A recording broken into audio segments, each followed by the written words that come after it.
Department तो माता पार्वती का है। ओम पार्वती पते नमः।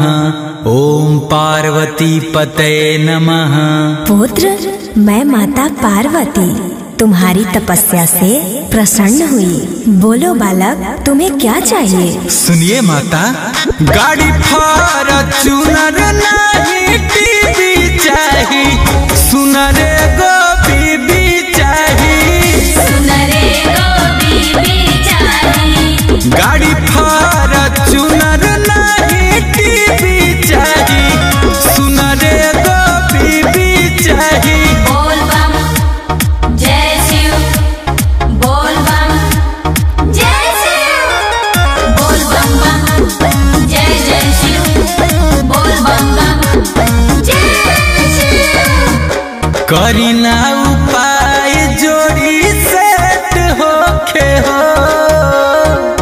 देखे में ता हमारो फेवरेट होखे हो। ओम नमः शिवाय। करीना उपाय जोड़ी सेट होखे हो, देखे में ता हमारो फेवरेट होखे हो।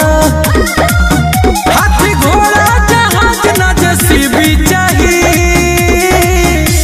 ओम नमः शिवाय, ओम नमः शिवाय। क्या हुआ भक्त, तुम बहुत परेशान लग रहे हो?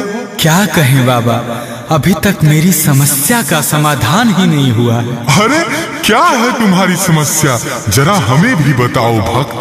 सुनिए बाबा, गाड़ी फॉर्च्यूनर नहीं टीवी चाहिए, सुनरे गो बीबी चाहिए, सुनरे गो बीबी चाहिए। गाड़ी फॉर्च्यूनर नहीं टीवी चाहिए, सुनरे गो बीबी चाहिए। हर हर बम बम जय शिव, बोल बम हर हर बम बम बोल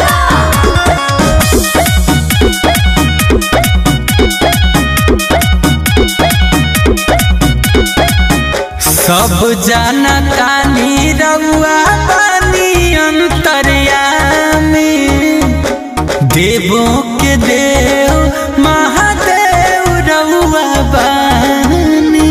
ओम नमः शिवाय। बाबा, सब जाना तानी रउआ बानी अंतर्यामी, देवों के देव महादेव रउआ बानी। गुंजन मानस के में हर जैसन है भी चाहिए, गाड़ी फॉर्च्यूनर नहीं टीवी चाहिए, सुनरे गो बीबी चाहिए, सुनरे गो बीबी चाहिए। गाड़ी